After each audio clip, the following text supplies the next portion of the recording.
Temos muitas vezes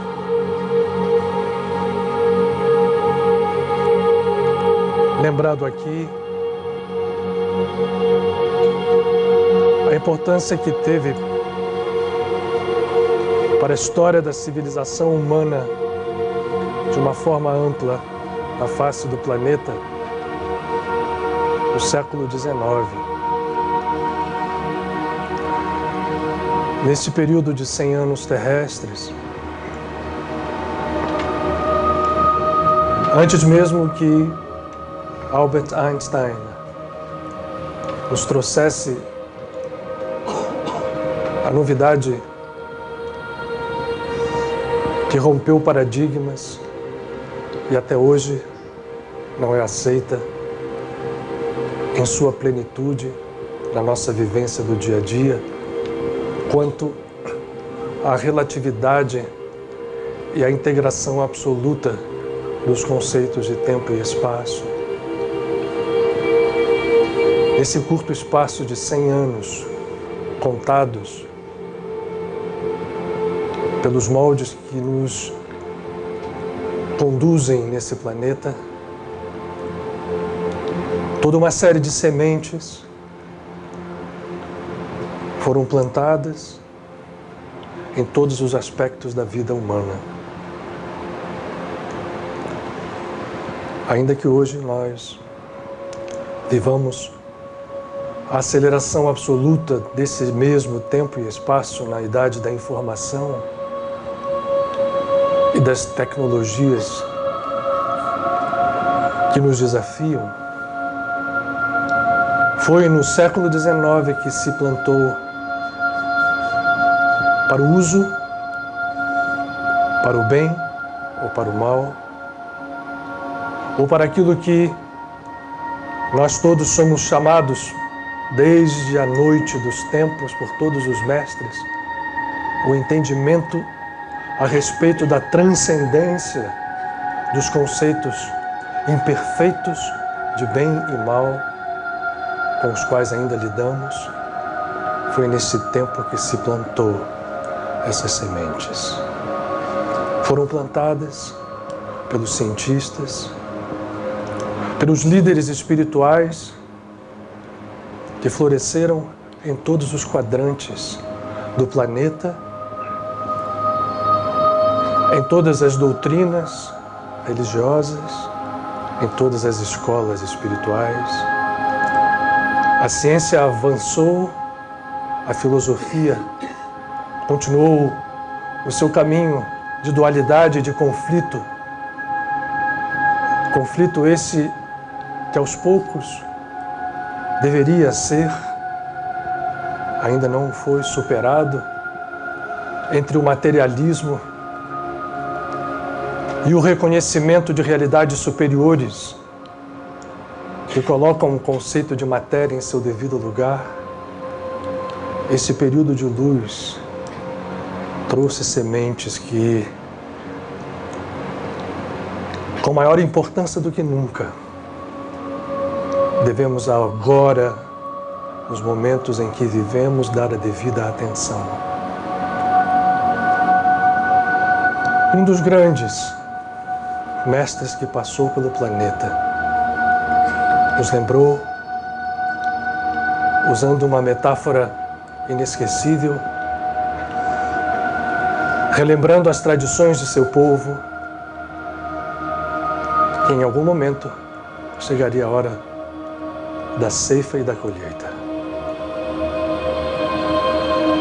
Joio e trigo cresceriam juntos, com aspectos semelhantes,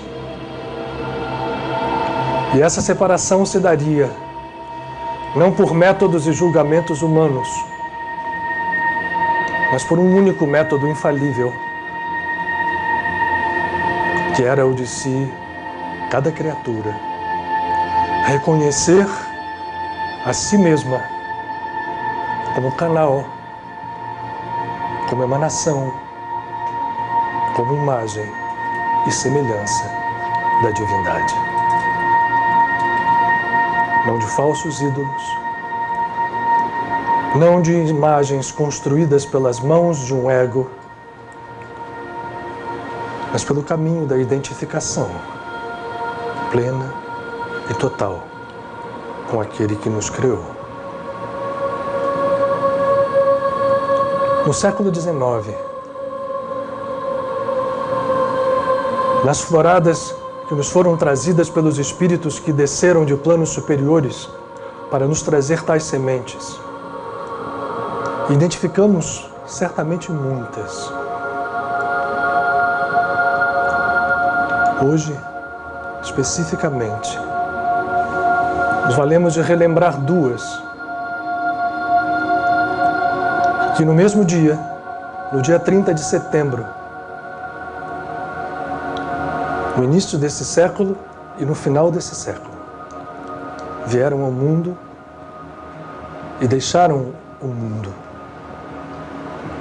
Estamos nos referindo a Lahiri Mahachaya e a santa da infância espiritual, luz tremenda dentro do catolicismo, Teresa de Lisieux.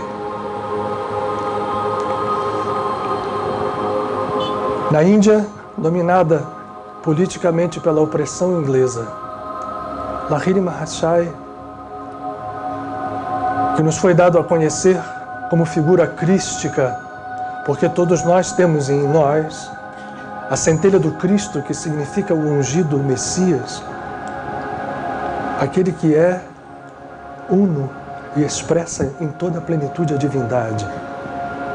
Lahiri Mahachaya nos fez, com sua vida, compreender o caminho infalível para nos permitir tal síntese onde o bem e o mal, nos nossos julgamentos imperfeitos, eivados de ego, cederiam espaço a uma unidade absoluta, à luz. Nos mostrou a importância de dedicar momentos da nossa vida e, quiçá, toda a nossa vida, sem que nos afastássemos do mundo, a Deus.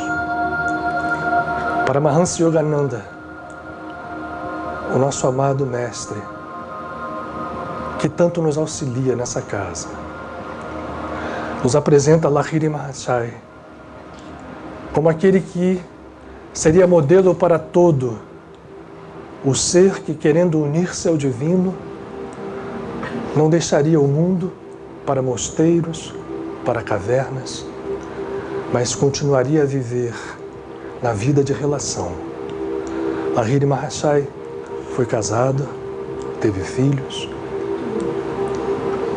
e dentro desse ambiente santificou a cada ato, demonstrou o poder do Kriya, do sacrifício do fogo, entendido no seu simbolismo profundo, que é fazer surgir dentro da criatura a ascensão da energia ígnea até os píncaros do templo celestial que temos representado no corpo físico pelo cérebro. Mostrou-nos a potência absoluta do amor, capaz de curar, de transformar, de retirar vendas, e deixou o legado de Mahavatar Babaji a todos aqueles que seguiram seus passos, inclusive o nosso amado Paramahansa Yogananda Ji.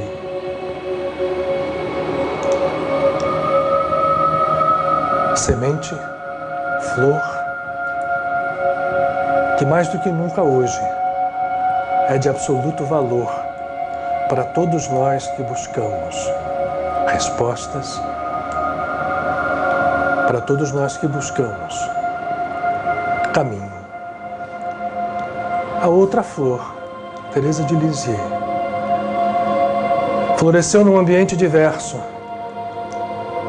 na França Católica, já no final desse mesmo século, encontrando ainda uma igreja estruturada nos moldes da política e do sacerdócio humanos, aonde prevalecia o temor, a ameaça de castigos, julgamentos, punições, mesmo que pouco mais de 200 anos antes, pouco menos, desculpem, Marguerite Alacoque, nessa mesma França, médium que era, houvera revelado o poder do amor no formato católico da devoção ao Sagrado Coração de Jesus. Difícil resistência, mas Teresa, com sua humildade, com sua simplicidade infantil, abriu caminhos. Desvendou florestas de preconceitos, de lutas e de dor, mostrando o poder imbatível do amor quando compreendido na sua verdadeira e profunda natureza. No mesmo dia 30 de setembro, Lahiri Mahasaya entrava no mundo e Teresa deixava o mundo. Hoje, temos a oportunidade, em momentos desafiadores, nós que buscamos, de alguma forma ou de outra, a vivência de nossa natureza divina, temos a oportunidade de, olhando tais exemplos, compreender que nesse século XIX as sementes plantadas passaram pelo século trágico, mas ao mesmo tempo renovador, que nos separou do atual, o século XXI,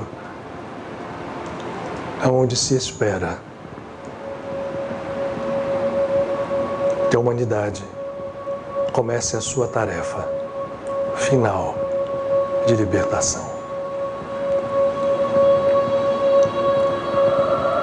Que hoje aqui,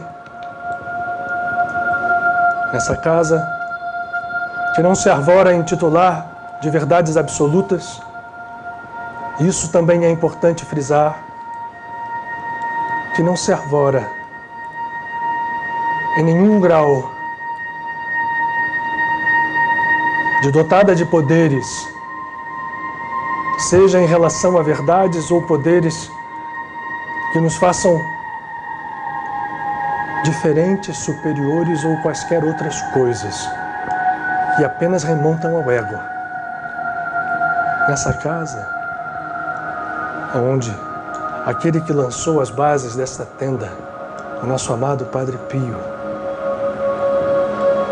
nos fez um chamado incondicional ao amor.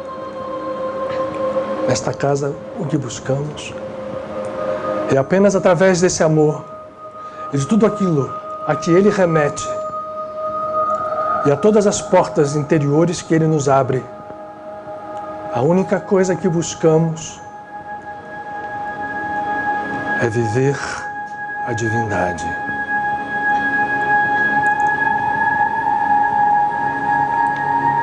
Porque a centelha divina, independente do modo que nos tenhamos conduzido ao longo da caminhada no espaço-tempo desse universo físico em reencarnações sucessivas, a divindade estará lá e está lá, intacta, dentro de cada um de nós.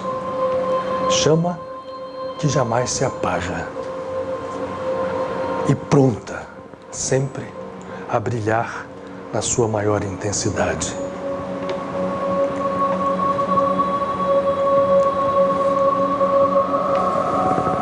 No livro de Vaikra, números 6:6, há uma citação misteriosa que nos fala dos códigos profundos ocultos na Torá, que nos diz: e no altar brilhará um fogo eterno que jamais se apagará.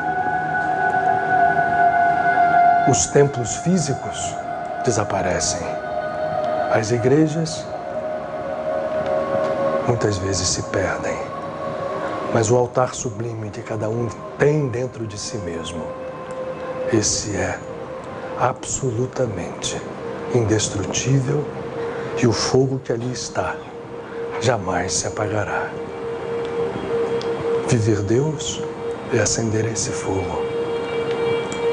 E a forma de fazer esta chama brilhar se resume numa palavra que nosso amado Padre Pio repetiu 3 vezes numa frase inesquecível, que sintetiza como Teresa de Lisieux, que ele tanto amava,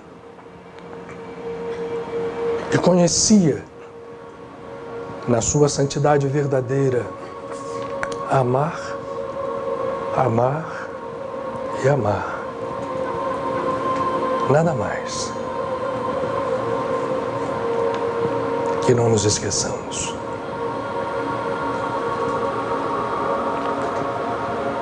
Que a paz esteja conosco.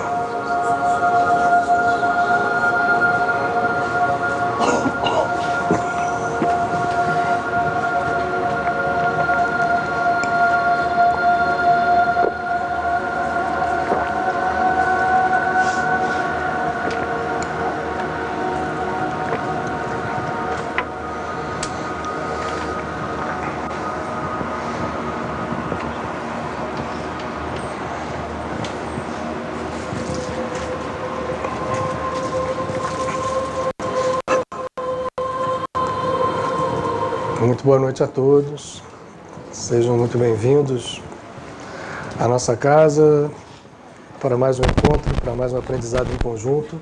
Isso aqui está longe de ser uma palestra, isso é um encontro de aprendizes e assim será sempre. Hoje, nesse dia, como todos os dias aqui especiais, vamos juntos para mais uma jornada de aprendizado.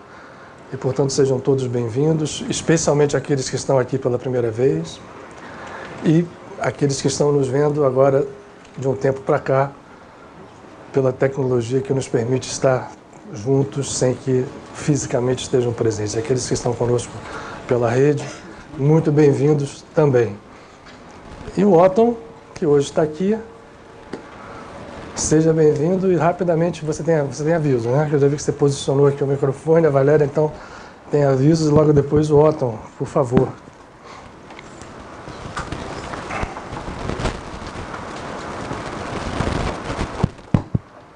Boa noite. Boa noite. Alô? Tá bom isso aí, não?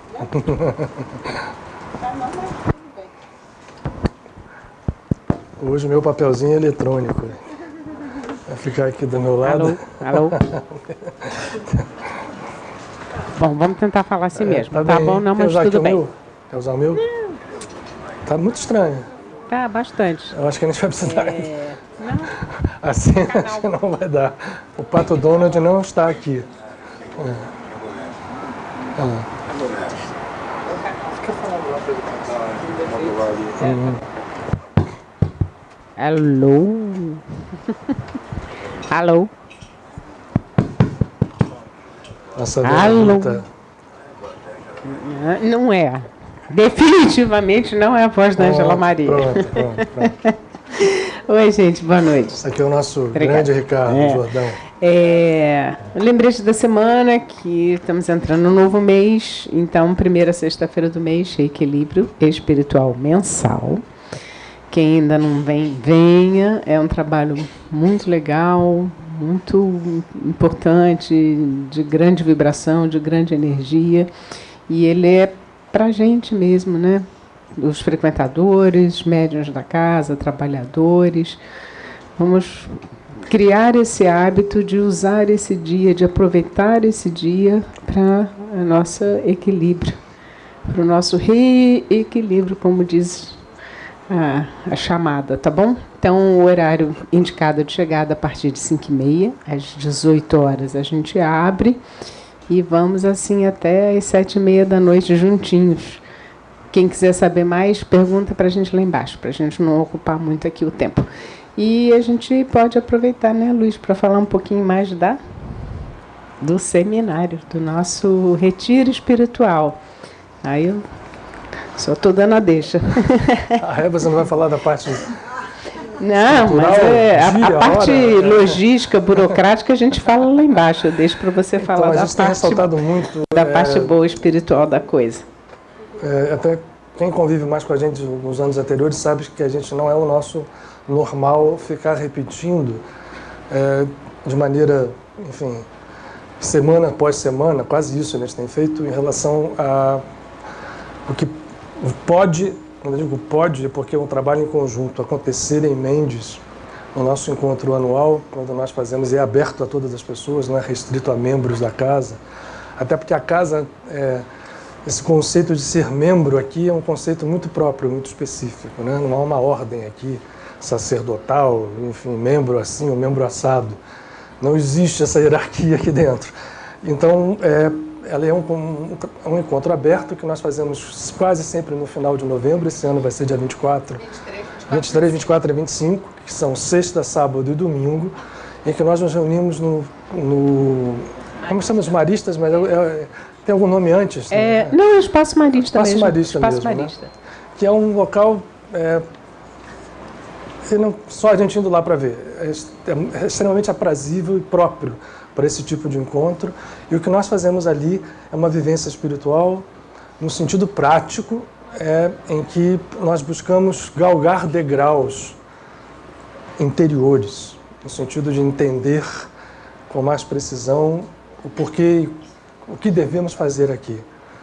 E esse ano, eu nem talvez esteja repetindo isso bastante, porque o tema é um tema que pode causar um primeiro mau entendimento, mas foi assim que me foi passado e assim a gente vai respeitar. Aprender técnicas, e aí, né, de como viver pela fé. É um enunciado bastante desafiador, porque quando a gente fala em técnicas de como viver pela fé, parece uma incongruência, porque nós temos um conceito a respeito do que seja a fé, muitas vezes muito, mas muito incompleto, ilimitado. Na maioria das pessoas, fé tem uma semelhança imediata e única com o conceito de crença. Então, ter fé significa que eu acredito nesse Deus, ou não tenho fé, não acredito em Deus, ou em Jesus, ou em Krishna, ou qual seja a nossa referência de algo que transcenda a natureza física. Portanto, para a maior parte das pessoas, fé é crença. Nada disso. Fé é algo muito mais profundo, que engloba, eventualmente, crença, mas existe fé ateia. Fé é um processo natural que está dentro da nossa constituição como seres e que é algo que diria um grande estudioso da espiritualidade, Huberto Roden, uma passividade dinâmica. Porque é algo que aparentemente não move nenhum aspecto exterior da nossa natureza. Para ter fé, a gente não precisa fazer nenhum espetáculo externo, físico. Fé é um movimento interno, mas dinâmico significa isso. Dinamis em grego é força. É algo que possui força. E, portanto, essa passividade dinâmica é ativa. E a fé é um movimento esquecido mesmo por aqueles que acreditam tê-la. E é um poder deixado de lado na nossa vida diária. E ao ser deixado de lado, nos faz perder muitas oportunidades, sejam elas nos nossos caminhos interiores, sejam elas em relação à nossa vida prática. Nós temos batido muito numa tecla aqui de que nós vivemos nessa vida procurando resolver os nossos problemas de forma completamente inversa à ordem em que deveriam ser os problemas tratados. A fé nos coliga, quando bem trabalhada, a uma percepção de realidade muito maior do que aquela que os 5 sentidos nos trazem.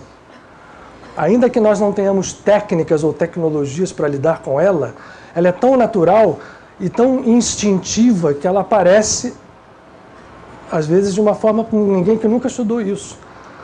A fé aciona forças ocultas para a maioria das pessoas, que são desprezadas, mas a boa notícia nós já temos, e não é de hoje, há muito tempo condições de avaliando vivências que foram trazidas por modelos que deixaram muito claro esse poder e como fazê-lo. Temos condições de fazer isso aplicável à nossa vida. Então, aprender a viver pela fé não é estarmos parados, sentados, esperando tudo acontecer, né? Porque tenho fé em Deus.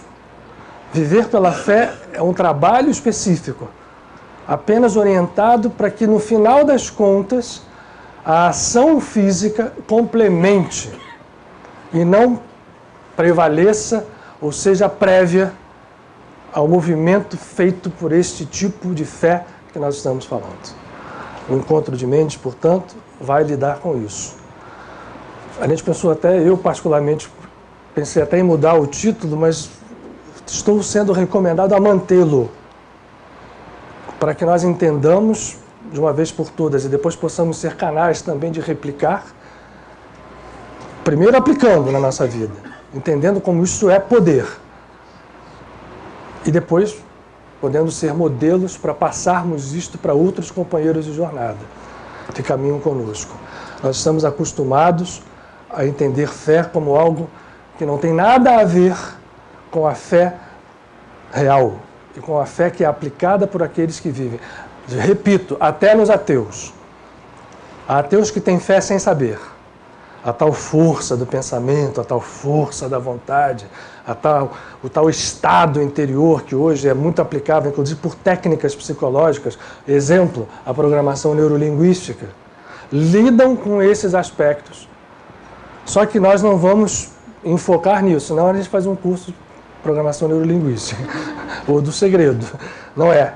É entender coisas mais profundas, mas que acabam desaguando nesse tipo de movimento. E é muito interessante, porque a gente só avancei aqui, mas hoje a gente tem tempo, hoje é um tema muito, muito espontâneo. O título de hoje não tem nenhuma preparação, nem demanda nada de muito tempo para a gente falar, tem mais para a gente viver. Um dos expoentes da programação neurolinguística, que depois dos dois criadores, o Bandler e o Grinder, que são dois psicólogos americanos, que estruturaram os primeiros conceitos da programação neurolinguística, o Anthony Robbins, que muitos de vocês já devem ter ouvido falar. Eu acompanho o Anthony Robbins desde 1984, ainda lá no Frei Luiz. Eu li o primeiro livro dele, que eu não sei nem se é editado hoje, mas na época, em 84, chamava-se O Poder Sem Limites. Muitos de vocês devem ter conhecido, lido, eu confesso que eu não... Nesse livro, ele tinha apanhado os conceitos de Bandler e Grinder, e transformado numa método operante, e ele tinha ficado um homem de sucesso absoluto já naquela época, muito jovem. Estamos falando de 34 anos atrás. Naquela época, no livro Poder Sem Limites, ele, com muito cuidado, ele dizia assim, pois é, quando a gente fala alguma coisa, né, porque eram movimentos e técnicas que se limitavam apenas ao cérebro físico e aos poderes que o cérebro físico tem. Só que ele não passava dali. Ele dizia, olha, a técnica é assim, a técnica é assada. Alguns de vocês provavelmente já conhecem essas técnicas, ficaram muito difundidas. E aí, em algum momento do livro, ele dizia assim, olha, tem horas que acontecem certas coisas que a gente fica achando que não tem só ali o cérebro físico. Mas dizia com um cuidado muito grande de alguém que era um consultor que começou a ficar e ficou bilionário.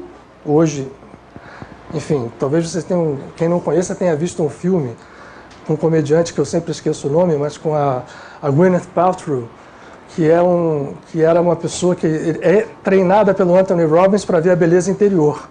E ela era uma pessoa extremamente, fisicamente não bela. E quando ele olhava, aparecia a Gwyneth Paltrow. E ele se apaixonava exatamente usando as técnicas de PNL. Mas o Anthony Robbins dizia, olha, na verdade, eu acho que tem alguma coisa além. Nesse livro. Hoje, Anthony Robbins, no sentido bom da palavra, descaradamente, usa meditação, né, védica, técnicas espirituais. Se vocês procurarem no Spotify, tem lá um disco, um CD lançado por ele, com músicas espirituais de diversas tradições religiosas. Então, ao longo desses anos, ele cedeu o espaço, aquilo que lá atrás, talvez até ele soubesse, mas com muito cuidado, ele... Olha, eu estou falando isso tudo porque o que ele lida na PNL, o que ele abriu o espaço, é sobre o que nós estamos aqui trazendo para dentro desta palavra. Fé. E é isso que a gente pretende, juntos, em Mendes, trabalhar. Paramahansa Yogananda, antes do Anthony Robbins, antes de Brander e Grinder, falava com intensidade a respeito disso. Leiam a autobiografia de um yogi, leiam os escritos de Paramahansa Yogananda e vejam como ele fala do poder que o homem tem quando reconhece a sua natureza verdadeira. Mas nós estamos tão fechados dentro das nossas construções egóicas, que é uma batalha interna, não sai num estalo de dedo. Ok, mas é sempre hora de começar e nunca é hora de desistir. Dito isso, aqueles que tiverem vontade, estejam com a gente em mente que nós vamos batalhar juntos nesses 2 dias e meio, passa muito rápido. Mas as pessoas que já estiveram sabem que a gente faz uma experiência de fraternidade, de encontro, de vivência ali, que a cada ano, isso mostra como é um caminho de nós todos, a gente já faz esses encontros há alguns anos, se torna mais evidente a intervenção da espiritualidade junto de nós naqueles 2 dias. Caramba! Eu não sei se o meu, eu acho que aqui o meu agora que sumiu, hein? Tá bom? Vocês estão ouvindo? Tá ótimo. Beleza. Ó, então, sempre uma alegria.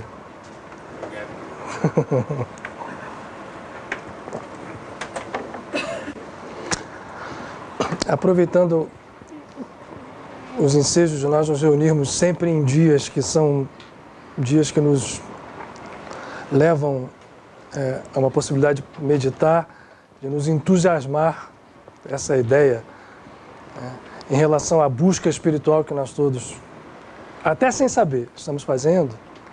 Hoje, mais um dia em que esse fato nos brinda, usando essa palavra, numa segunda-feira, com uma coincidência aparente de eventos que podem servir de inspiração para nós.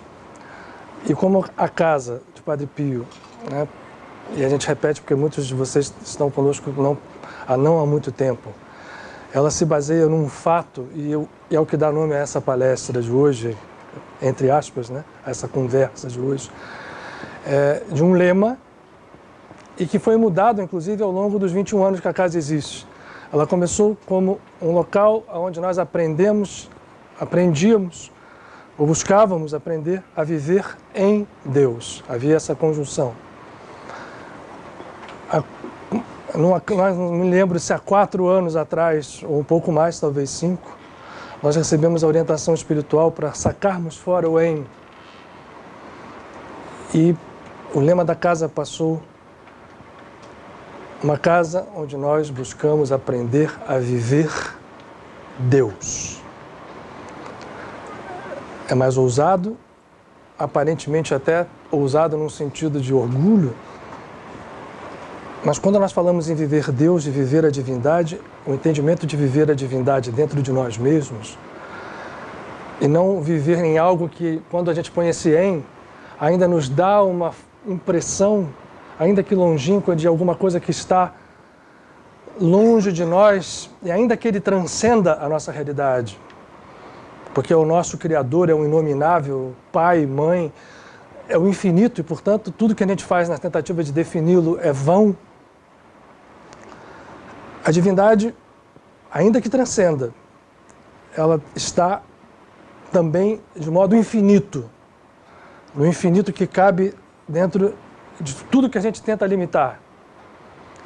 E eu sempre lembro aqui, sem querer ser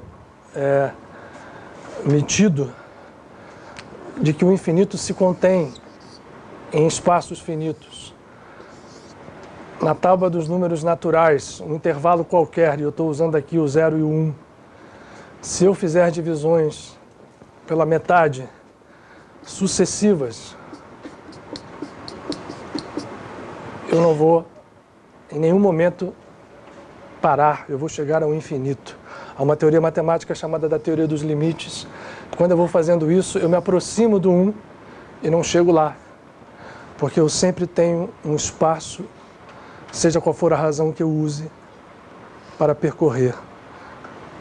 Deus, portanto, não se pode definir, mas ele não poder ser definido não significa que ele não possa ser sentido, mas ainda que ele não possa ser vivido.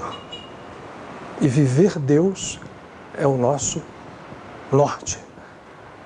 E não é uma questão pura e simples de se filiar a uma religião ou apenas a uma doutrina. É um entendimento de nós para conosco mesmos.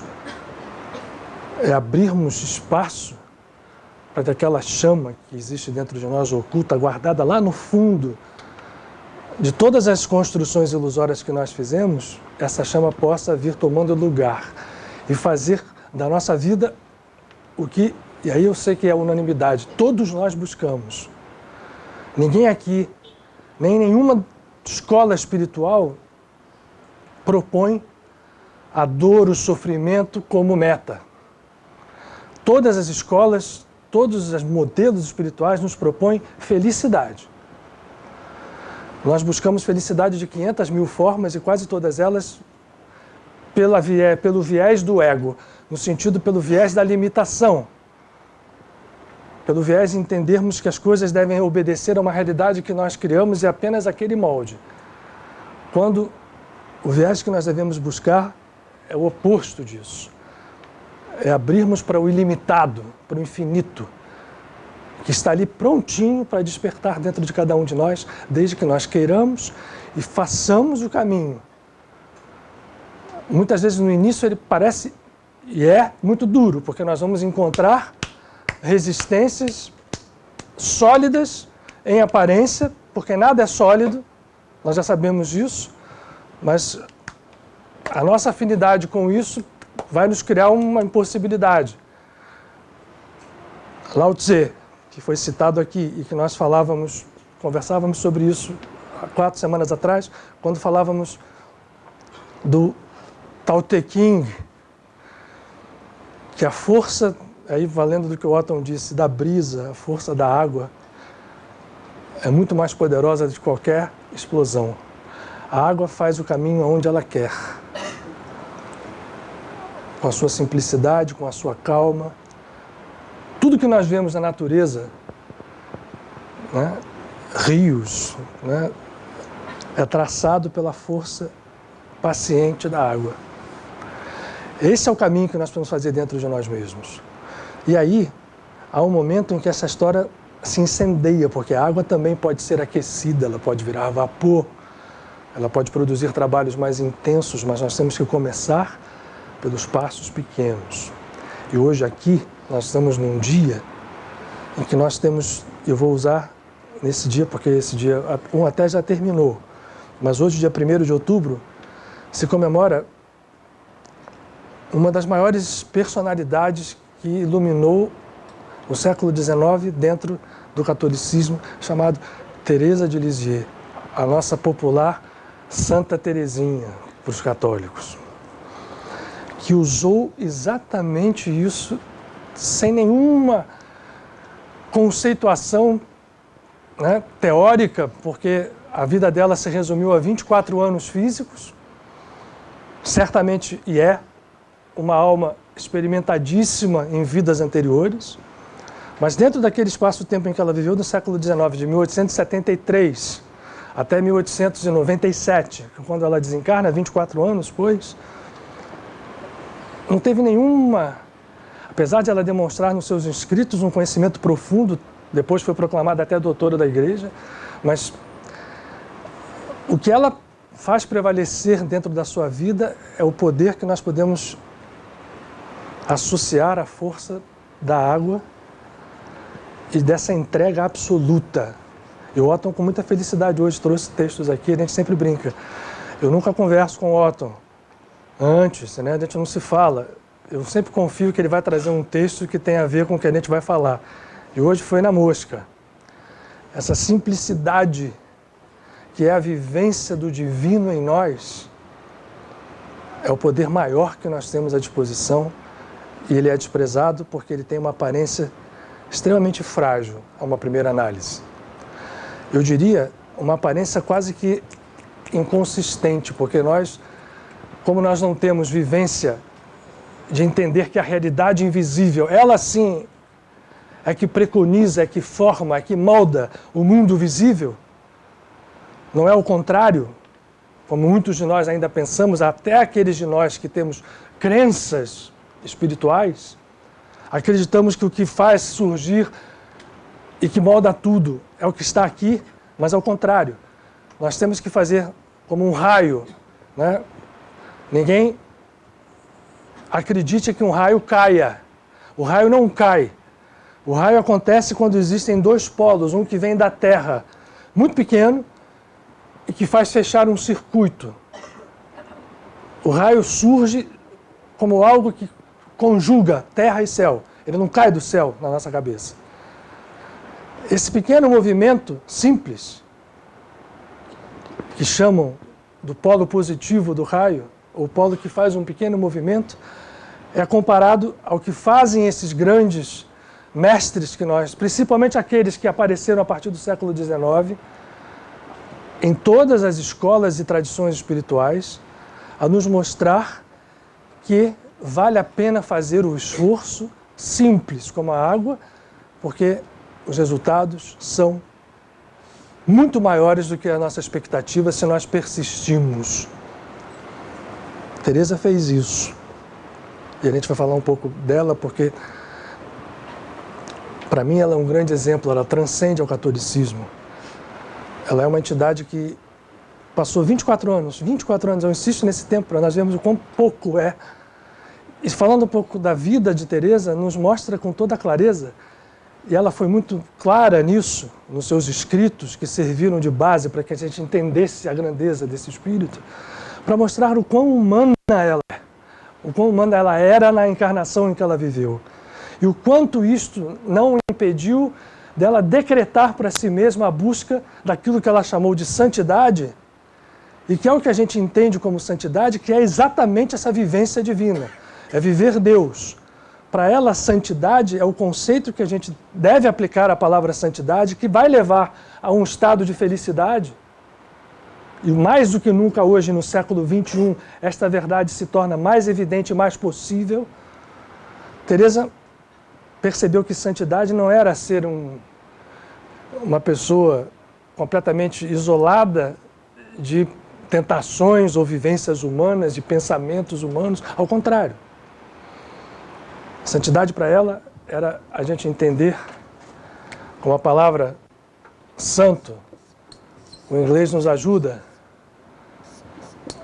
porque vem do grego, o holy, vocês estão cansados de saber disso, vem de holos, que é íntegro, é algo que não é partido, é algo que não está fendido em polos. Eu estou bem, você está mal. Eu sou bom, você é mal. Eu sou pior, você é melhor. O santo entende tudo. Isso é viver Deus como uno. Como diz a Kabbalah. E a Kabbalah é uma escola que expressa isso com muita clareza. Deus é o perpétuo doador. Por ser infinito, ele não se esgota. E doar em plenitude tem a ver, ainda que nós sejamos, na nossa visão imperfeita, seres finitos. Vou apagar aqui de novo só para falar. Nós acreditamos que somos finitos, vamos lá, entre 0 e 1. 0 para 1 é uma unidade, mas oculto daqui dentro de qualquer coisa estará o infinito. E, portanto, nós seremos sempre infinitos, ainda que nos acreditemos finitos, por mais que o finito seja maior. O meu ego pode crescer de 0 a 1 milhão, de 0 a 1 bilhão.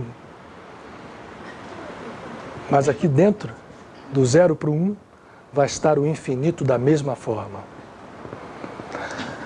Ser santo significa entender e viver isso. Ser eterno doador. Para ser eterno doador, eu tenho que estar conectado ao infinito. porque senão a minha força se esgota, e a força do ego, por maior que ela seja, ela vai se esgotar. A força do infinito, não. E ela pode ser tão sutil, agradecendo novamente ao Otton, como a brisa. E todos os mestres usaram essa forma de exemplificar essa força. A suavidade da água, para Lao Tse, a brisa que Jesus, ao falar com Nicodemos, comparou com o estado de espírito daquele que desperta e nasce verdadeiramente de novo, como a brisa, que ninguém sabe de onde vai nem para onde vem, rompe os laços de causa e efeito, os laços que nos prendem ao karma. Teresa viveu isso, mas ela era muito humana. E ao mesmo tempo, ao lado disso, nós hoje estamos terminando um período que o judaísmo festeja. E como toda a tradição religiosa, no catolicismo a gente faz assim, no chamado hinduísmo se faz assim, muitas vezes se tende a fazer as festas de uma forma ritual e a gente passa por cima do seu significado profundo. Terminou hoje, no seu 8º dia, porque essa festa se passa com 7 dias mais um, a chamada Festa das Cabanas ou a Festa dos Tabernáculos, Sukkot, que é o plural de Sukkah, que é cabana, que é uma festa que foi expressivamente e especificamente recomendada na Torá. Porque a Torá é um código, como todas as tradições espirituais. Ela tem a veste, que é a história, e ela tem símbolos que vão descendo como a casca de uma cebola. E de quanto mais profundos, mais nos falam de coisas que estão distantes da história especificamente. A Torá, como um código, recomenda a festa chamada dos tabernáculos, que assim veio uma tradição, mas a palavra certa é as cabanas. Por que razão? Foi determinada esta festa ao povo para que eles entendessem que por 40 anos viveram no deserto, seguindo mal ou bem, se revoltando contra Moisés, mas seguiram mal ou bem algo que para eles era intangível, era uma luz que os guiava. Viveram 40 anos, podiam ter feito em muito menos tempo, mas fizeram em 40 anos que fosse, sob cabanas que mal fechavam o seu teto. E o simbolismo está, a cabana ela tem um teto vazado para entender que a grande força não é num teto fechado, que me protege da matéria, mas a grande força é aquela que nos remete à percepção de que a grande realidade está no mundo que nós não alcançamos. O Otton, vou falar muito de você hoje, quando você diz que você leu aquela passagem que podia ser atribuída a Teresa, de que a simplicidade é entender o que nós chamamos de Deus, que é esse Criador, que é Pai, que é Mãe, que é tudo, é indefinível, pode fazer quando nós permitimos, quando nós apenas vivemos a sua natureza em nós. É fácil, muito mais do que a gente imagina, fazer isso. E esta festa de Sukkot remete, no seu sentido profundo, a esta confiança absoluta, absoluta mesmo, no sentido desta palavra, de entregarmos tudo a esta natureza divina, que nós chamamos de Deus, mas que vive dentro de nós, para que ela realize o trabalho. Não significa, vou voltar a dizer, pararmos e ficarmos à beira da estrada, mas significa um entendimento de onde temos que começar. E começar com esse entendimento nos traz o que todos nós buscamos. Porque não é dor e sofrimento que a gente busca, é felicidade. E isto é direito nosso. E não se faça apologia de sofrimento como algo que nos ligue à divindade.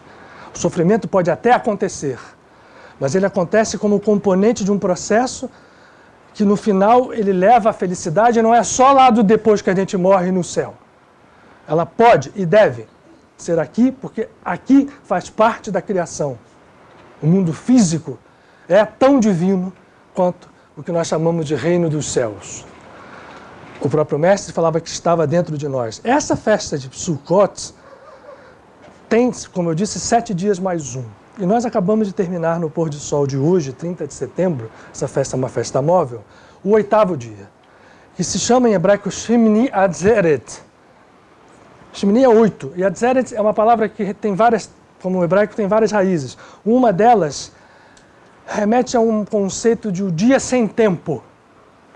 Por que 8? O 8º dia. E por que se divide em 7 mais 1? Porque tudo que fala-se de 7 refere-se ao mundo físico, né? 7 cores, 7 notas, 7 dias da semana. O 8, até porque se eu virar o número 8 arábico, ele parece o símbolo do infinito, ele leva à transcendência dos nossos estados limitados. E a festa de Sukkot tem um último dia que agora nós estamos no dia que completa, que é a alegria de se receber a lei, a Torá. E que é comemorada, com festa mesmo. Esse dia sem tempo é o dia que nos fala o tempo inteiro, como se esse dia sem tempo pudesse se perpetuar. Teresa de Lisieux. Todo o seu trabalho, eu vou falar um pouco da vida dela já, mostra como alguém que se reconhece filho de Deus, luta, entre aspas, porque é um excelente combate, contra as suas próprias ilusões e penetra num espaço fora do nosso espaço e tempo comuns e consegue traduzir depois isto em realidades físicas. No caso de Teresa, ela não fez isso para ela, na vida dela física. Mas ela é considerada uma das santas mais milagrosas, ou uma das intercessoras mais poderosas, e portanto a grande fama de santidade espalhada pelo mundo, sem ter na sua vida física saído de dentro do seu convento. Ela saiu da sua casa em Alençon, na Normandia, filha de um casal e uma menina muito complicada na sua infância. Teresa era, sabe aquela criança mimada? Tinha várias irmãs. Sabe aquela criança que quando não ganha uma boneca vai e quebra o quarto todo? Que era um problema sério para a família? Esta era a Teresa. Não sou eu que estou dizendo não, é ela mesma de conta. E assim foi até os 13 anos de idade. Até 13 anos de idade, ela era... Que menina é essa? Nada satisfazia. Tudo ela criava problema, tudo ela brigava, tudo ela batia. E as irmãs, que já eram um pouco mais, levavam ali o seu pai, que foi canonizado, inclusive, há pouco tempo. O senhor Martin. Foi tornado santo, porque foi um santo. Que podia ter feito dessa menina um horror. Né? O pai do o Papai Pig. Eu tenho uma filha pequena, sei tudo que a Peppa faz, o Papai Pig. E conserta, e vai consertando. O senhor Martin soube ter a paciência de entender que ali tinha um diamante. E ela conta que foi num dia que ela fez um escândalo, porque não tinha ganho uma boneca que queria, entrou no quarto e bateu a porta, e ela, de repente, olhou para uma imagem da Mãe Santíssima, e ali ela parou e falou, alguma coisa está diferente. E desses 13 em diante, aparece a verdadeira Teresa. Eu estou querendo dizer o seguinte, ela não mudou, ela apenas tirou as cascas de cima, porque a natureza divina estava dentro dela, como está dentro de cada um de nós, e esse é o trabalho que nós temos que fazer.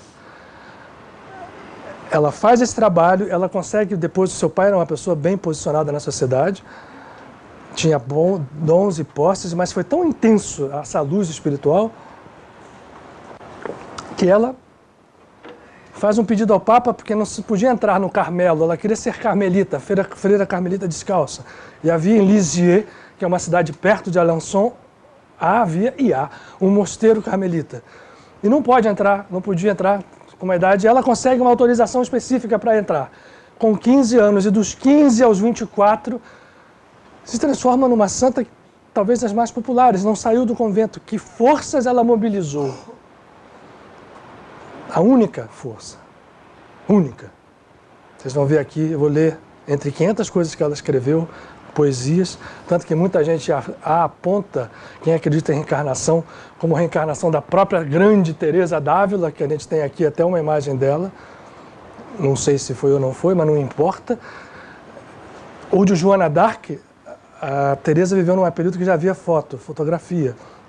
Ela é contemporânea, inclusive, de Padre Pio, que a respeitava muito, de uma forma muito intensa. Vejam que interessante como o catolicismo recebe num período curto de tempo, jatos luminosos para que ele saísse daquela prisão, né, que ficou ali. Quer dizer, você vai ter as aparições em Fátima, vai ver Padre Pio surgindo.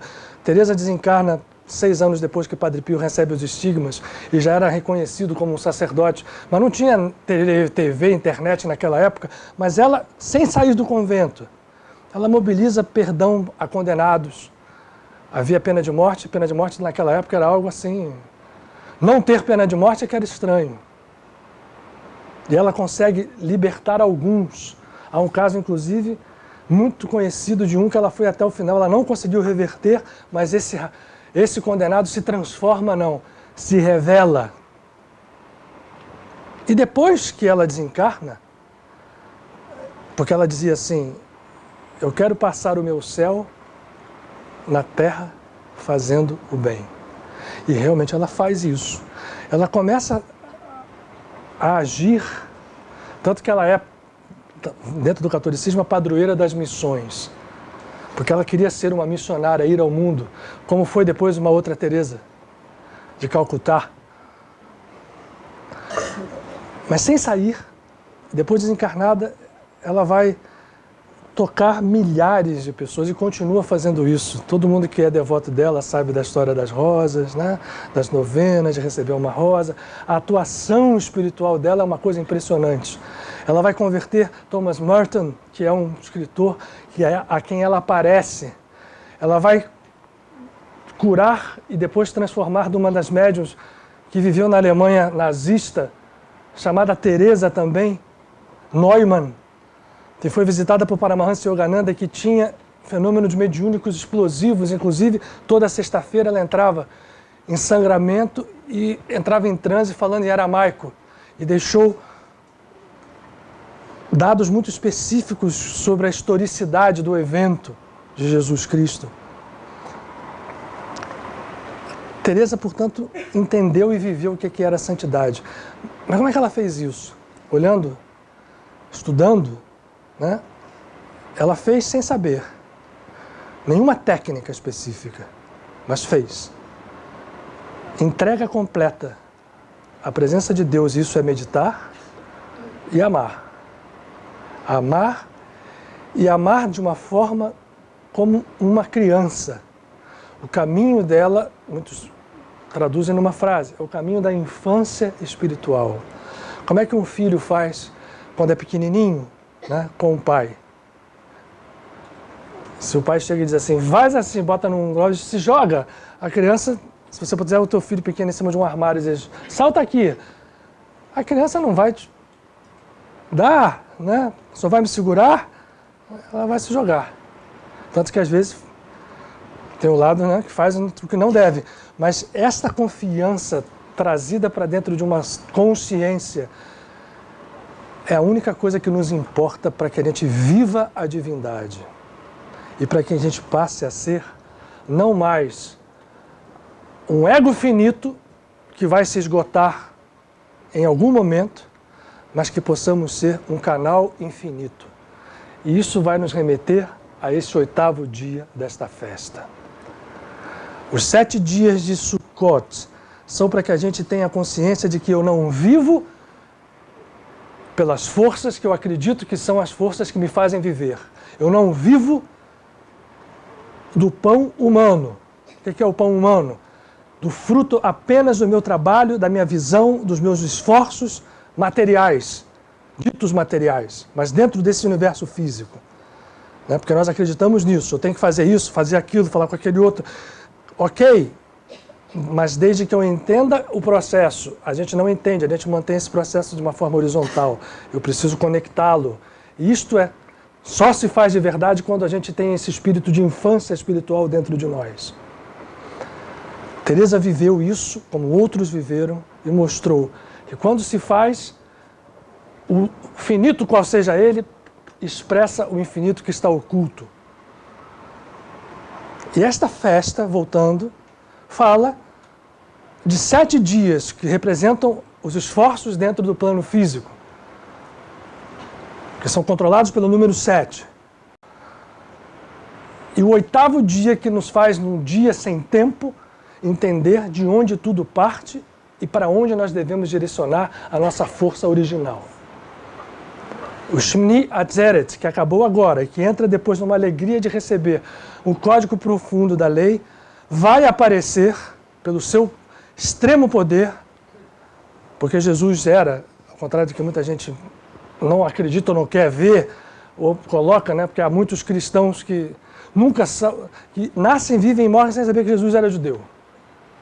Como ao inverso também. Né? Muitos judeus também não sabem que ele era judeu, no sentido verdadeiro dessa palavra. E nunca houve conflito. O conflito é nosso aqui. Jesus, num momento crucial da sua caminhada, isso está expresso num dos evangelhos, é chamado pelos seus irmãos, porque esta festa, como eu falei, era uma das festas determinadas no livro de Números, de Levítico, desculpem, o livro de Bamidbar, que é no deserto, o livro de Levítico, a ser cumprida por todo judeu devoto. Então, se você podia ir a Jerusalém, e ele é conclamado pelos seus irmãos para ir, ele estava na Galileia, norte de Israel, vá à Judeia, você está aqui fazendo milagre à torta e à direita, está curando gente, vai mostrar o que você faz lá. Os irmãos Jesus tinha muito problema com seus irmãos. É citado várias vezes nos evangelhos que eles não acreditavam nele. E competiam e achavam que ele não era quem dizia que era. Por trás das letras tem sempre muito drama, como a gente vai olhar em Teresa.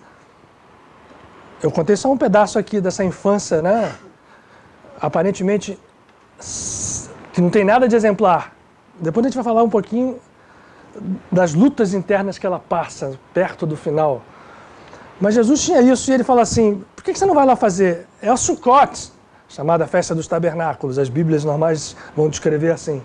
Vai lá para Jerusalém, vai lá mostrar quem você é. Ele fala assim, vão vocês. Esse tempo ainda não chegou para mim. Parênteses aqui, Jesus, o tempo inteiro, tirando, como a gente faz com toda a Escritura, as vestes, jamais ele se proclamou Deus, Messias, Salvador, único Filho de Deus, coisa nenhuma. Ele só proclamou uma coisa, a divindade absolutamente universal em todas as criaturas. Todo o tempo que ele passou nesse mundo foi dizer com clareza que o que ele estava fazendo era apenas expressar algo comum a todos, mas que estava oculto na maioria absoluta das pessoas que vivia nessa limitação. Ele estava mostrando, abra as portas para o limitado dentro de você. Isso é o Cristo. Isso é o Messias. Isso é a consciência messiânica. E o resto virá. O que a gente não faz. E ele diz, vai lá, porque o tempo dessa não chegou. Mas essa festa é muito simbólica. E os irmãos vão. Só que os evangelhos continuam. Ele vai, e vai oculto.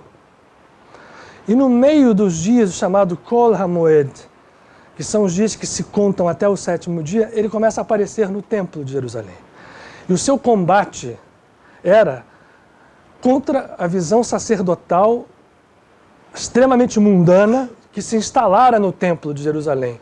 Como depois veio se instalar dentro da Igreja Católica, que é um desafio permanente para quem busca caminho espiritual. Esse desafio de se acreditar alguma coisa e, a partir daí, começar a criar ilusão sobre ilusão, de determinar o que é bom, o que é mal, quem é certo, quem é errado, quem é salvo, quem não é. E naquela época, a época em que ele vivia, não havia Igreja Católica. Ela foi se organizar depois e criou coisas. Estamos falando de Teresa, estamos falando de Francisco de Assis, mas podemos falar da Inquisição. Naquela época, era o Templo de Jerusalém quem fazia as coisas acontecerem, entre aspas, fazendo todos acreditarem que aqueles sacrifícios era o que bastava.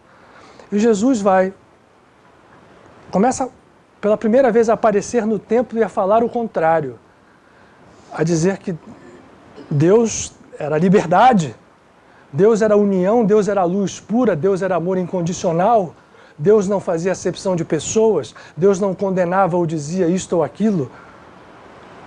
Pelo contrário, nós é que nos condenávamos e nos iludíamos, e iludíamos os outros. Amplamente. E aí o pessoal via para cima dele. Só que Jesus era uma pessoa que dominava, como a gente depois vai ver que isso também não era privilégio dele, ele falava, olha, eu faço coisas que todo mundo pode fazer. Ninguém colocava a mão nele, porque no momento, ok, cadê Jesus? Ele dominava processos de materialização e desmaterialização. E sumia. Aí vem o que nos interessa aqui. Enche-me ad seret. No 8º dia, é específico, é citado no Evangelho, Jesus volta ao templo e sobe na escadaria do átrio dos gentios. E dali ele começa a pregar sobre o reino de Deus e vai se referir a uma passagem que está no livro do profeta Isaías, no capítulo 55 do profeta Isaías. Os evangélicos gostam de números, a gente não gosta, mas é bom às vezes citar. Capítulo 55, no versículo 1, onde o profeta Isaías, que também tudo isso é código, vai dizer, falando da divindade: venham a mim todos vós que tendes sede. Vinde a mim vós que não tendes dinheiro. Venham comprar sem dinheiro. Venham beber de uma fonte inesgotável. E aquele que assim beber vai fazer com que de dentro de si fluam rios de água viva. Jesus, de uma forma ousada, e isso gera muita confusão, mas hoje a gente entende que ele não estava falando que ele era o... Ele chega e diz assim, nesse dia, no dia sem tempo, no dia 8º, vinde a mim, vós que tendes sede, e aquele que assim fizer, não só vai matar a sua sede de forma definitiva, como do seu interior, vejam bem, essa frase é o ponto que mais nos interessa aqui, do seu interior fluirão rios de água viva. Aí, imagine a confusão que deu. É maluco, é isso, é aquilo, e eles dizem, olha, vocês estão me chamando, mas eu estou falando aqui da Torá. Moisés não trouxe a Torá? Eu estou falando da Torá. Você é o Messias? Vocês é que estão dizendo que eu sou o Messias. Você não é o Messias, ninguém sabe de você. Você veio da Galileia não pode vir Messias nenhum. Messias é da família de Davi. E começa a confusão e eles assim, a única coisa que eu quero dizer é isso. Aquele que beber do Cristo terá do seu interior um rio de água viva fluindo. Vamos tentar decodificar essa palavra. Essa frase. Um rio. Olha só, eu bebo e ao beber, imediatamente passa a fluir um rio de água viva. Um rio a gente depreende que vem de uma fonte. E o rio, enquanto a fonte estiver plena, ele vai correr para o mar de forma permanente. O que Jesus, na consciência crística em que ele vivia, queria dizer? Quem entrar dentro da sua consciência crística, isso significa o vinde a mim, não é vinde apenas a figura física de Jesus. É vinde a nossa natureza crística. Vai abrir espaço, e por isso ele falou isso nesse dia 8º, dia fora do espaço e do tempo, vai abrir espaço para que o nosso finito entenda o infinito, e esta fonte de água viva, um rio, portanto, ligado à fonte, vai fluir, e eu que matei a minha sede, vou passar a ser eu, não ego, mas o eu linkado à fonte. O eu linkado à fonte não é mais uma natureza egóica, onde existem o orgulho, a vaidade, tudo aquilo que nos faz subir como balões que não têm substância.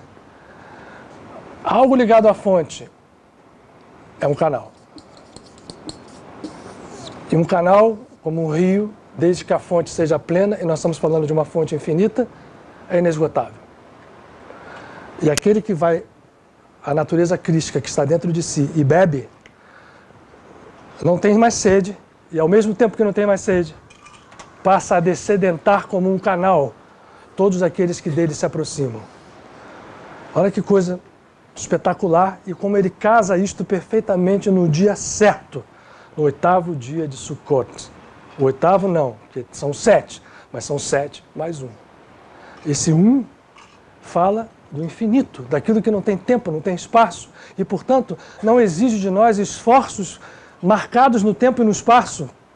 Não exige esforços que podem ser extenuantes a um primeiro movimento. Não se fala de karma. É ousado.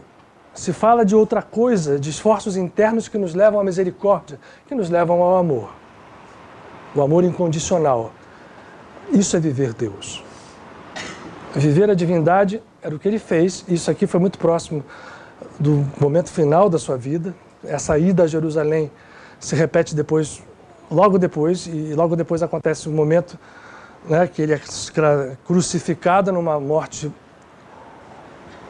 aparentemente muito dolorosa, mas mostra que esta consciência crística, como já houver em outros, é plenamente dominadora da morte. Vai reaparecer 3 dias depois. Isso aconteceu com todos os grandes santos. Lahiri Mahashaya, que nós falamos hoje aqui, desencarna em 26 de setembro. 3 dias depois ele aparece perfeitamente materializado para vários discípulos ao mesmo tempo, em vários lugares. Para mostrar o seguinte, o que é a morte? Francisco de Assis, que ficou ali tão pouco, no final ele tinha tanto temor da morte, porque viveu uma vida, mas ficou tão claro para ele que não tinha medo nenhum. Na mesma hora que ele desencarna, ele vai aparecer materializado também para vários companheiros seus que já estavam espalhados pelo mundo. E assim nós vamos, mostrando que não há o conceito de morte em nenhum sentido. Bom, Teresa, essa vivência do amor em plenitude total começa a realizar milagres. Mas ela foi tão humana, ao mesmo tempo que foi tão divina, que os últimos 18 meses da sua vida, os últimos 18 meses, ela passa por uma crise interna absurda que ela chama de noite da alma. Tão grande que ela se crê ameaçada de perder tudo aquilo que ela tinha trabalhado tanto. Ela já estava dominada pela tuberculose. O catolicismo tinha uma relação com a coisa da prevalência do sofrimento como um caminho de ir para Deus, coisa que hoje no século XXI nós já podemos superar. Não é necessário, não é absoluto. Se ele ocorre, nós temos que saber lidar com ele. É um instrumento que provavelmente é fruto das plantações que fizemos, mas é perfeitamente superável. O poder do amor é tão superior ao poder do sofrimento que ela, depois de um tempo, agradece tudo aquilo que ela passou, porque ela, como que ela tivesse tirado a última casca de dentro dela. Aí o que eu vou propor para a gente? Ela se torna um canal desses, onde flui um rio de água viva permanente, inesgotável, infinito, e portanto é a santa que dentro da devoção cristã, católica, e mesmo aquelas, né, que transcendem um pouco o catolicismo, o espiritismo, né, reverenciam essa entidade como um canal de luz da própria divindade. Ela falava coisas espetaculares. Por exemplo, a referência de Deus como mãe, que no catolicismo era representado e é representado pela figura da mãe do próprio Jesus. Ela dizia uma coisa assim muito interessante: eu tenho uma experiência, os escritos dela são fantásticos, a História de uma Alma e outros livros em que ela faz anotações para os seus confessores, são um tesouro. E ela diz assim, olha, para pedir a Deus a gente às vezes tem aquela barreira, né? Deus ainda está um conceito grandioso, mas aí quando eu vejo que eu quero uma coisa, eu vou direto à Mãe Santíssima. Peço a ela e é imediato, é muito rápido, então eu recomendo a vocês que façam isso, porque quando a gente pede a Mãe Santíssima, vem uma coisa da mãe para o filho. Gente, isso é uma doutrina de maternidade divina descarada, que aparece. Paramahansa Yogananda, no livro Autobiografia de um Yogi, vai nos contar o quanto devoto da Mãe Divina ele era e é, e o quanto a Mãe Divina respondia com uma velocidade absoluta aos seus pedidos. Teresa faz a mesma coisa. E nos mostra isso com clareza. E eu vou tentar ler agora, aqui no meu ponto eletrônico, algo que eu reputo como uma síntese, porque ela viveu isso, ela viveu o amor e ela vive o amor, ela vive a divindade, ela vive Deus. E ela dizia assim também: eu quero ser santa. E aí, relembrando talvez um pouco a Teresa pequena, não me contento com metades, eu quero tudo. Então eu não quero ser santa, uma santinha, uma coisa assim, eu quero ser santa, de verdade. O conceito de santa dela era pautado pela sua historicidade, por aquele momento que ela vivia, mas a gente pode tirar isso como um absoluto modelo para nós. A gente fala isso aqui, viver Deus, esse é o movimento dessa casa.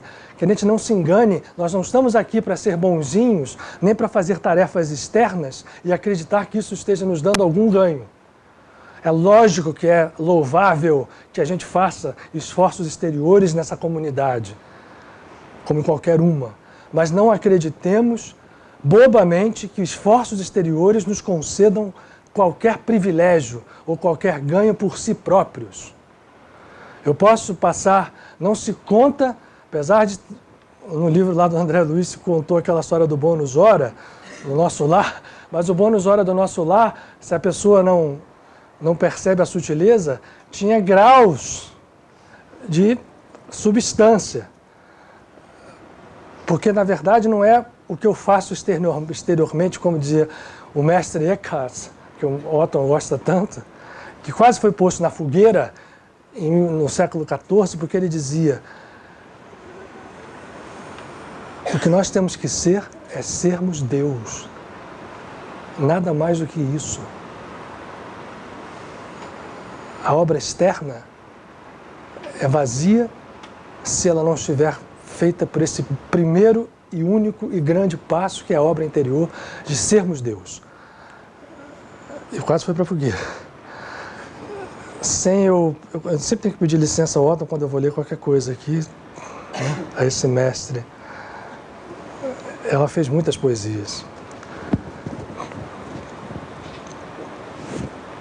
Entre muitas, eu vou ler uma só,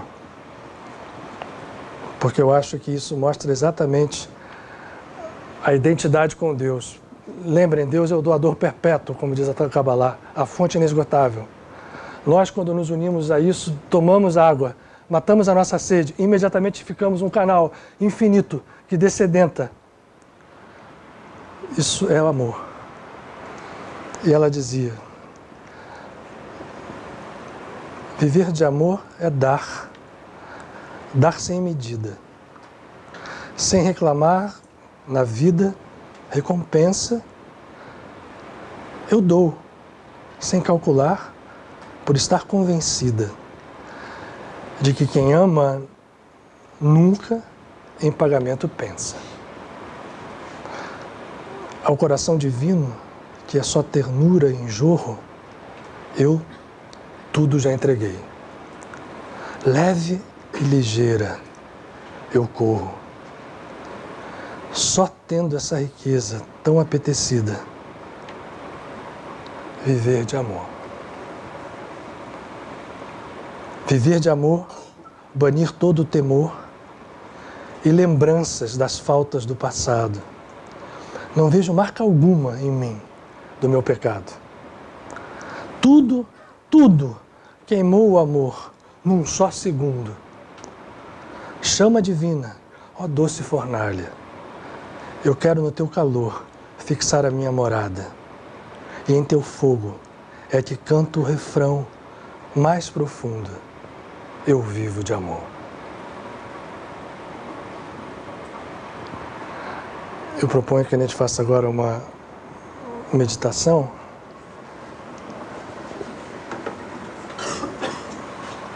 que nos ligue de uma forma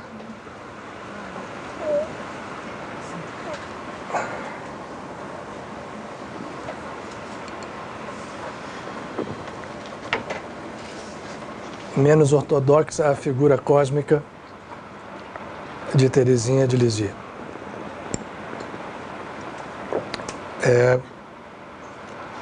Vamos lá, Valéria, pôr uma musiquinha, apagar as luzes e a gente fazer essa meditação final.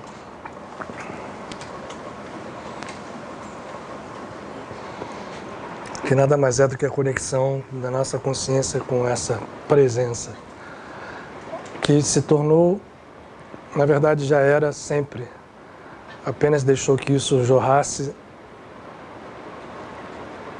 um rio de água viva.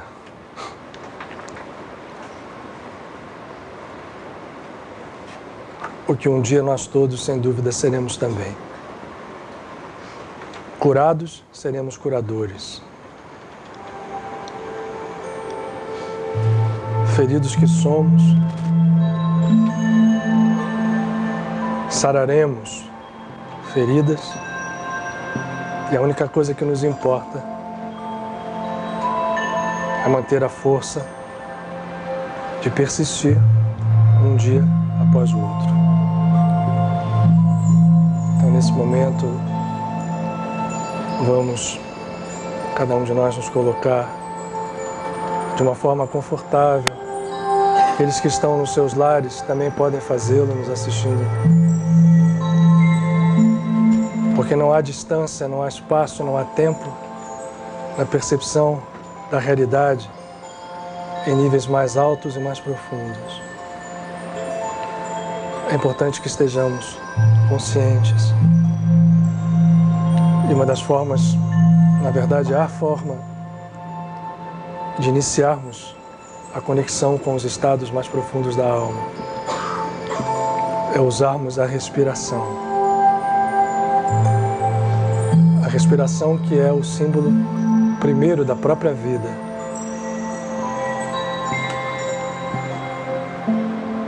Que é o ciclo que movimenta a nossa caminhada. E movimenta a vida em todos os planos. Quando ela é consciente, quando nós damos atenção ao seu movimento transcendente, ela é veículo de forças que normalmente não, por ignorância ou por ilusão, permitirmos fazer parte da nossa vida.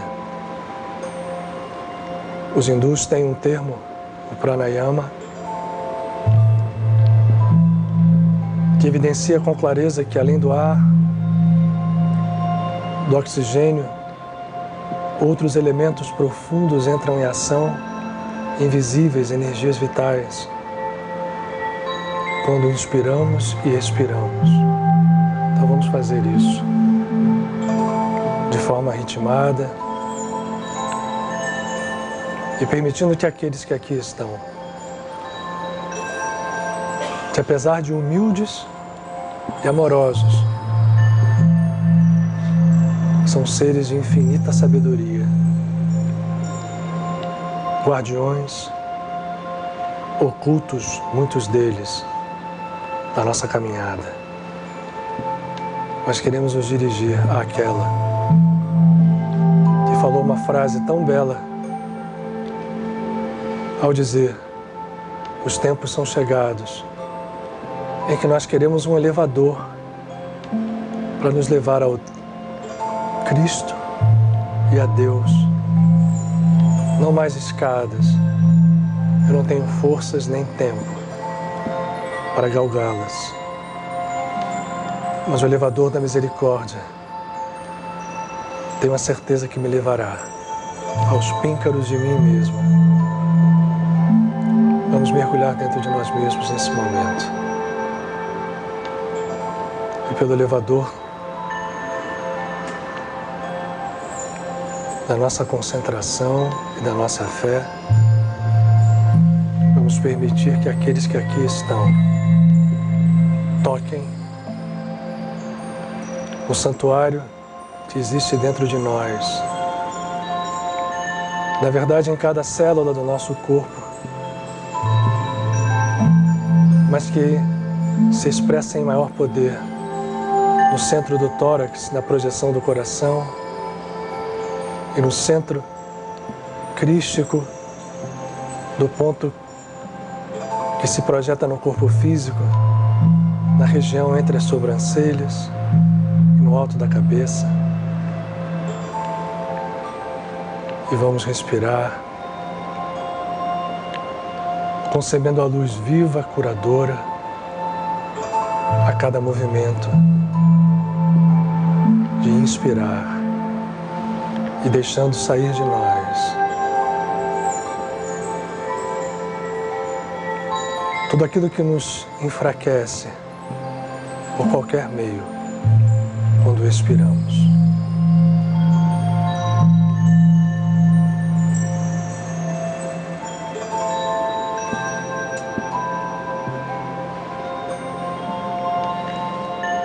E aos poucos, na nossa tela mental, vamos voltar a nos ver quando éramos como crianças. Todos nós temos recordações. Mas nesse momento,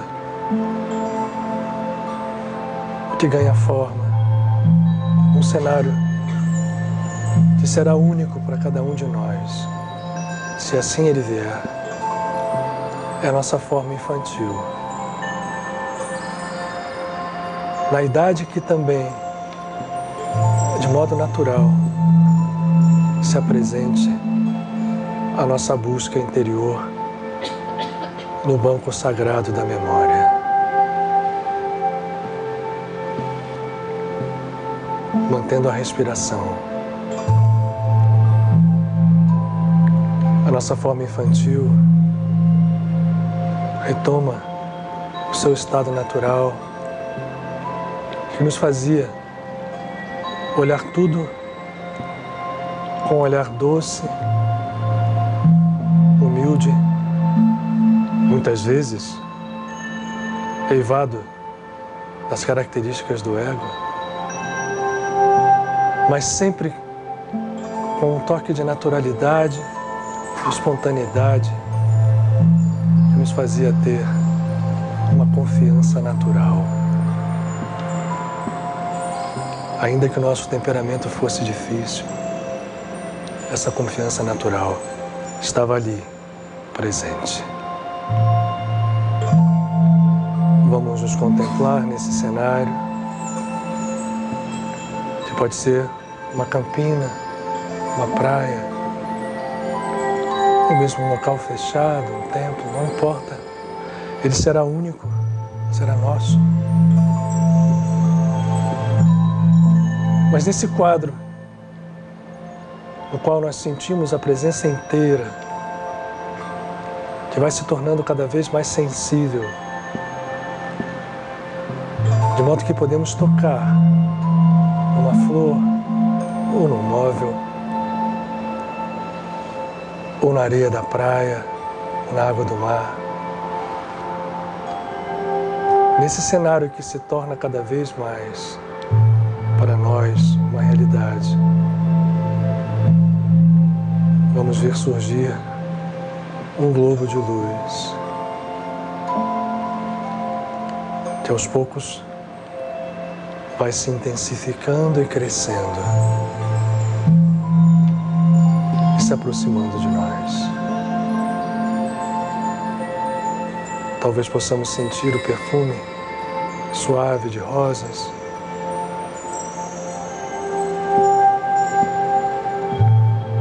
a nos tocar a sensibilidade. A luz toma cores irisantes, como um arco-íris que vibrasse e quiçá percebamos que emita também sons que entram em ressonância com o pulsar dessa chama que nós todos guardamos nos centros onde a divindade, que ainda está oculta, quer e anseia se manifestar. Esse globo de luz aos poucos vai tomando a forma humana. E dentro dele aparece a imagem de uma menina, ainda nova, mas com hábitos. Em suas mãos,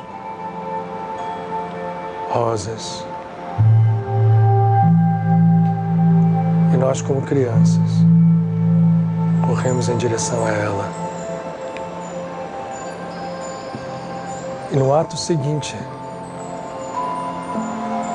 ao dela nos entregar essas rosas que guardamos em uma das mãos, a abraçamos.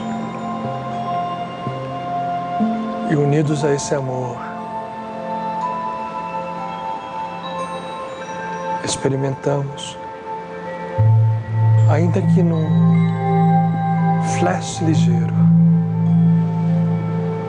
mas que certamente não será, se perpetuará. Experimentamos na união de duas criaturas, um amplexo de amor. Nós, crianças, e essa menina divina,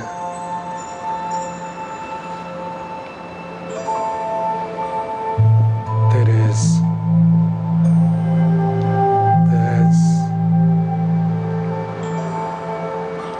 a força curadora do amor. E como se pudéssemos beber magicamente, de coração a coração,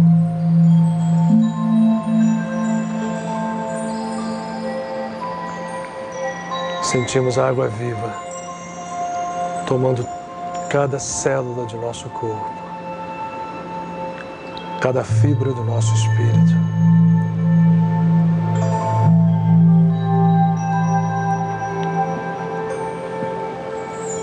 Nos curando e nos transformando, ou nos fazendo recordar que somos também curadores.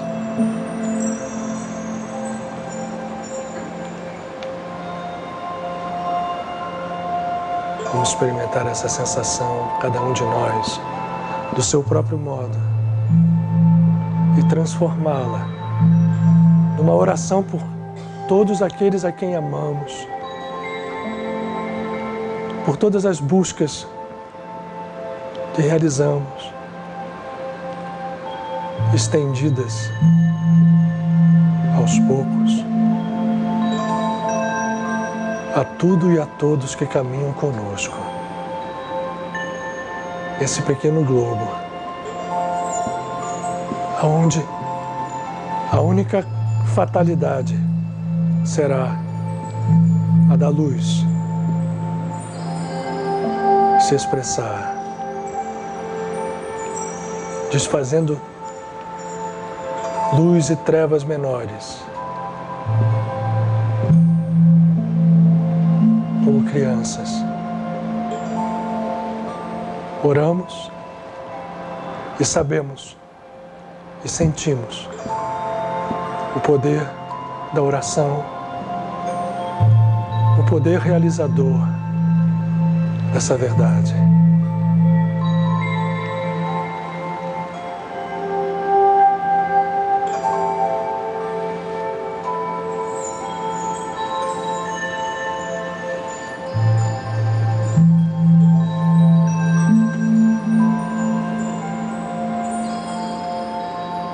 Luz viva, luz infinita. Pai, Mãe, divinos, anjos, arcanjos, senhores do karma, irmãos, nós nos apresentamos nesse momento por inteiro. E no poder infinito que jorra desse encontro, nós rogamos, sejamos livres, sejamos libertos. E que sejam livres e libertos todos os nossos irmãos, pelas mãos santas, principalmente a Ti, Arcanjo Michael, a Ti, Arcanjo Gabriel, a Ti, Arcanjo Nuriel, e a Ti, ó rompedor de karmas, ó curador da luz, Arcanjo Rafael.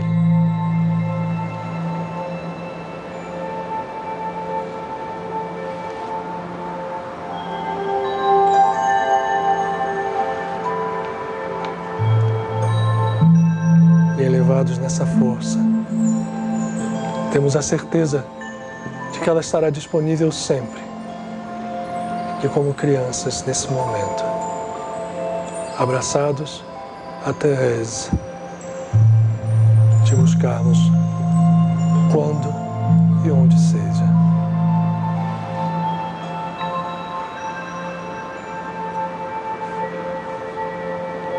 A gratidão venha nesse momento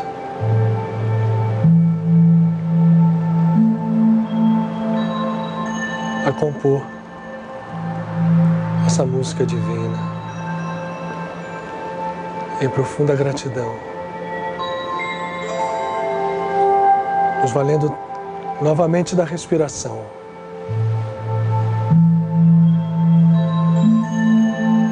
Vamos retornando àquilo que chamamos de realidade física, mas que aos poucos vamos compreendendo que, se não for conectada a essa realidade que vive em nós, será apenas ilusão e dor.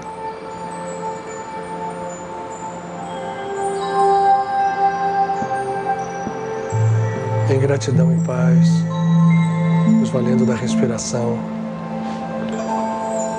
vamos aos poucos deixando que o corpo físico nos dê novamente seus sinais. Mas certamente agora, não como antes. Ainda que não o percebamos por completo, não como antes.